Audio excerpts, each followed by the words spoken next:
اللہ تبارک و تعالیٰ یہ فرماتے ہیں کہ جب تک تم میرے پیدا کیے ہوئے بندوں کے حقوق ادا نہیں کرو گے میرا حق بھی اس حد تک ادا نہیں ہوتا. اس لیے ایسا آپ اندازہ کر سکتے ہیں کہ دین کے احکام کا 3/4 حصہ حقوق العباد سے متعلق ہے. لیکن افسوس یہ ہے کہ آج کی ہماری زندگی میں ہم لوگوں نے حقوق العباد سے متعلق شریعت کے احکام کو اس طرح پیچھے ڈال دیا گویا کہ یہ دین کا حصہ ہی نہیں.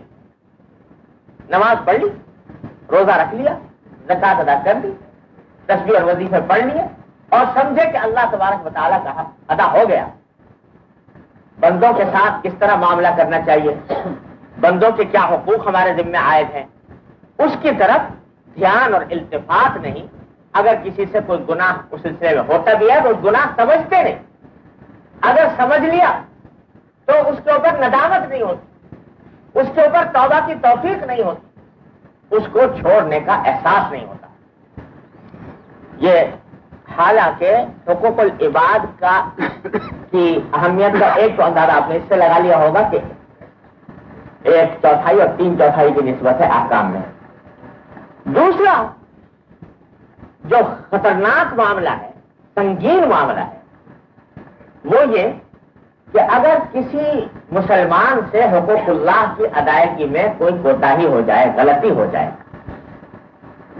کرو کسی سے کوئی گناہ سرزد ہو گیا جس کو اللہ نے منع کیا, جو حقوق اللہ سے تعلق رکھتا ہے, اس کا معاملہ یہ ہے کہ جب کبھی بھی ندامت ہو جائے, شرمندگی ہو جائے, توبہ کی توفیق ہو جائے تو ایک مرتبہ بیٹھ کر سچے دل سے اللہ تبارک و تعالیٰ کے حضور یہ کہہ دے کہ استغفر اللہ ربی من کل ذنب واتوب الیہ, کہ اللہ مجھ سے غلطی ہو گئی, میں آپ سے توبہ کرتا ہوں, معافی مانگتا ہوں, یا اللہ مجھے معاف کرنا.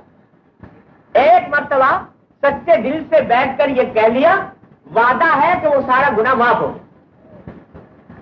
کام اس طرح ہو گیا کہ التائب من الذنب کمن لا ذنب لہ, جو شخص کہ کسی گناہ سے توبہ کر لے وہ ایسا ہے جیسے کہ اس نے کبھی گناہ کیا ہی نہیں تھا. اور بزرگوں نے فرمایا کہ صرف اتنا نہیں ہے کہ وہ گناہ معاف ہو گیا بلکہ نامے اعمال سے مٹا دیا جاتا ہے. اس لیے کہ اللہ تبارک و تعالیٰ اتنے کریم اور رحیم ہیں کہ وہ جب فرماتے ہیں کہ جب میں نے اس بندے کو کا گناہ معاف کر دیا تو میں اس کو قیامت کے اندر رسوا بھی نہیں کروں کہ اس کے نامے اعمال میں وہ گناہ باقی رہے. جب توبہ کر لی مٹا دی, اب نامہ اعمال کا حصہ ہی نہیں, گویا کیا ہی نہیں. یہ اللہ تبارک و تعالیٰ کا کرم. تو حقوق اللہ سے متعلق کوئی بھی گناہ سرزد ہو اس کی تلافی آسان ہے. تلافی آسان یہ ہے کہ آدمی کو جب بھی توجہ ہو جائے بیٹھ کر سچے دل سے توبہ کر لے کہ یا اللہ مجھے معاف کر دیا, آئندہ نہیں کروں, بس معاف ہو. لیکن بندے کا حق, اگر کسی بندے کا حق تلف ہوا, اس کی حق تلفی کی گئی اور اس کا کوئی جانی حق, کوئی مالی حق, کوئی آبرو کا حق کسی نے پامال کیا تو یہ صرف توبہ کرنے سے معاف نہیں ہوتا. کسی شخص نے دوسرے کو فرض کیجئے کہ جانی نقصان پہنچایا, ظلم کر کے مارا اس کو کسی وقت, اب بعد میں خیال آیا کہ مجھ سے تو بڑی غلطی ہوئی, تو یہ بیٹھ کر اگر گھر میں توبہ کر لے کہ یا اللہ مجھ سے بڑی غلطی ہوئی, مجھے معاف کر دیجیے, اللہ تعالیٰ فرماتے ہیں نہیں, اس وقت تک معاف نہیں کروں گا جب تک کہ جس بندے کو نقصان پہنچایا وہ تمہیں معاف نہ کرے, اس سے معافی مانگ. اگر کسی کا مالی حق حاصل کیا, اس کے پیسے ناجائز طریقے پر کھا گیا, تو اب یہ محض توبہ کر لینے سے معاف نہیں ہوتا بلکہ اس کے لیے یا تو وہ تلافی کرے, اس کی وہ پیسے واپس کرے, یا اس سے اس سے معافی لے, معافی مانگے. جب تک وہ معاف نہ کر دے گا اس وقت تک گناہ معاف نہیں. تو اللہ تعالیٰ اپنے حق کو تو صرف ایک لمحے کی توبہ کر لینے سے معاف فرما دیتے ہیں, لیکن بندے کا حق اس وقت تک معاف نہیں کرتے جب تک کہ وہ بندہ معاف نہ کرے, جب تک کہ اس بندے کا حق کی تلافی نہ کی جائے, اس وقت تک معافی نہیں ہوتی. اللہ تبارک و تعالیٰ اس سے بھی اندازہ کیا جا سکتا ہے اس کی سنگینی کا. تو حق اللہ کی تلافی آسان, اور حق العبد کی تلافی مشکل. اسی واسطے ہمارے حضرت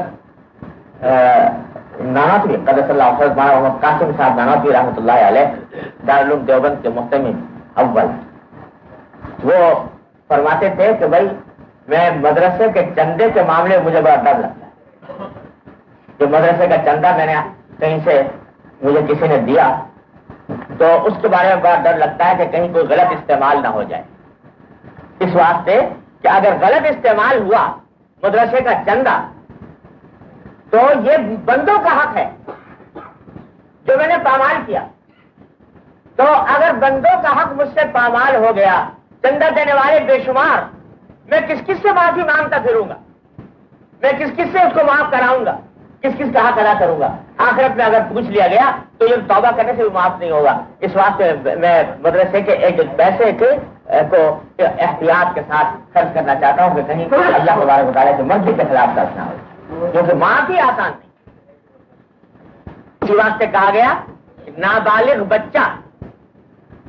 نابالغ بچے کے ساتھ کوئی حق تلفی کرنا، نابالغ بچے کو مار دیا ناحق، یہ ایسا گناہ ہے کہ اس کی معافی بہت مشکل ہے. اس واسطے کہ توبہ سے تو معاف ہوگا نہیں، کیونکہ بندے کا حق ہے. اگر نابالغ بچے سے معاف کراؤ تو نابالغ بچے کی معافی شرعاً معتبر نہیں. نابالغ بچہ اگر 1000 مرتبہ کہے کہ معاف کرتا ہوں، معاف نہیں ہوگا، اس لیے کہ نابالغ ہے، نابالغ کی معافی معتبر نہیں، تو اس کا معاف کرنا بڑا مشکل. تو حقوق العباد جو اللہ تبارک و تعالیٰ نے فرض فرمائے ہیں بندوں کے ذمے، ان کا معاملہ اللہ نے اتنا سنگین بنایا ہے کہ اللہ بچائے اس سے بڑا ہی خطرہ لاحق ہوتا ہے انسان کی زندگی. ایک حدیث میں آتا ہے کہ ایک مرتبہ حضور سرور دو عالم محمد مصطفیٰ صلی اللہ علیہ وسلم نے صحابہ کرام سے مجلس میں بیٹھے ہوئے تھے صحابہ کرام، تو آپ نے سوال کیا تو بھائی ذرا یہ بتاؤ کہ مفلس کون ہے؟ مفلس یعنی غریب، فقیر، مفلس کس کو کہتے ہیں؟ اور صحابہ کرام میں سے بعض نے عرض کیا کہ یا رسول اللہ، مفلس ہم تو اس شخص کو کہتے ہیں جس کے پاس پیسے نہ ہو. اس زمانے میں درہم دینار چلا کرتے تھے، چاندی اور سونے کے، تو جس کے پاس دینار اور درہم نہ ہو یعنی پیسے نہ ہو وہ ہوتا ہے مفلس. صحابہ صلی اللہ علیہ وسلم نے فرمایا کہ نہیں، مفلس وہ نہیں ہے جس کے پاس پیسے نہ ہو، حقیقی مفلس وہ نہیں.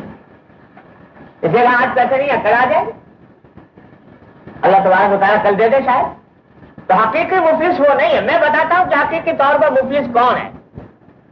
حقیقی مفلس وہ شخص ہے، ذرا سننے کی حدیث ہے، یاد رکھنے کی حدیث. حقیقی مفلس وہ شخص ہے کہ قیامت کے دن اللہ تبارک و تعالیٰ کے حضور حاضر ہوا، اس حالت میں حاضر ہوا کہ نیک اعمال کے انبار لے کر آیا.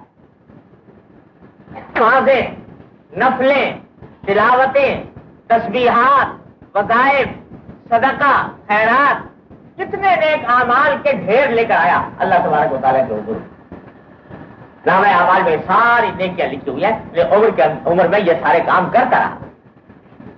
یہ تو نیک اعمال لے کر آیا، لیکن اس کے ساتھ ساتھ حالت یہ تھی کہ عبادت تو اتنی انجام دی، لیکن اس کا مال نہ حق کھا لیا، اس کو گالی دے دی، اس کی غیبت کر دی، اس کا آبرو پر حملہ کر دیا، اس کی جان پر حملہ کر دیا، تو لوگوں کے حقوق طلب کیے ہوئے تھا.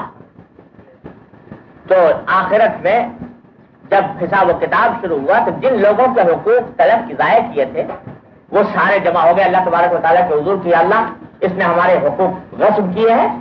کسی کوئی کہتا ہے میرے پیسے کھا گیا، کوئی کہتا ہے کہ میرے جان پر حملہ کیا، کوئی کہتا ہے میری آبرو پر حملہ کیا، تو ہمارے حقوق سے دلوائیے. اللہ تبارک و تعالیٰ فرمائیں گے کہ بھائی یہاں پر تمہارے جو حق اس نے کھایا تو اس کی تلافی کے لیے یہاں پر درہم اور دینار سونے چاندی کے سکے تو ہے نہیں، یہاں کی کرنسی تو نیکیاں ہیں، نیک اعمال وہ ہے یہاں کی کرنسی. اس واسطے اب اس کی تلافی کی شکل یہی ہو سکتی ہے کہ یہ جو نیکیاں لے کر آیا ہے، نیکیوں کے انبار، یہ جس جس کا حق طلب کیا ہے ہر ایک کو ایک ایک دیتے رہو. نمازیں ایک لے گیا، روزے ایک لے گیا، تسبیحات اور وظائف ایک لے گیا. اب جتنے نیک اعمال لے کر آیا تھا اپنے نامہ اعمال کے اندر وہ دوسرے لوگ لے کر جا رہے ہیں، یہاں تک کہ ساری پونجی جو لے کر آیا تھا وہ سب خالی ہو گئی. اس کے باوجود حق کا مطالبہ کرنے والے کھڑے رہے. وہ کہنے لگے کہ صاحب ابھی تک ہمارا حق تو ملا نہیں، اور لوگوں کا تو مل گیا، وہ لے کر چلے گئے، لیکن ہمارا حق تو ابھی تک ملا نہیں، ہمیں بھی دلوایا جائے. اب اس کے بعد نیکیاں بھی ختم ہو گئی، تو اس نیکیوں کے ذریعے حقوق کا تبادلہ کر لیا جائے. تو اللہ تبارک و تعالیٰ فرمائیں گے کہ سر اب تو ایک ہی شکل ہو سکتی ہے، وہ یہ کہ تم جو صاحب حق ہیں ان کے نام اعمال میں جو گناہ ہیں وہ اٹھا کر اس کے نام اعمال میں ڈال دیے. جو صاحب حق تھا اس نے جو گناہ کیے تھے وہ اٹھا کر اس کے نام اعمال میں ڈال دیا. تو سرکار دو عالم صلی اللہ علیہ وسلم فرماتے ہیں کہ حقیقی مفلس وہ ہے جو نیکیوں کے اتنے انبار لے کر آیا لیکن اس حقوق العباد کو طلب کرنے کے نتیجے میں وہ نیکیوں کے بجائے گناہوں کے انبار لے کر. حقیقی معنی میں مفلس وہ ہے کہ اس کے پاس کوئی سامان اپنے بچاؤ کا باقی نہیں.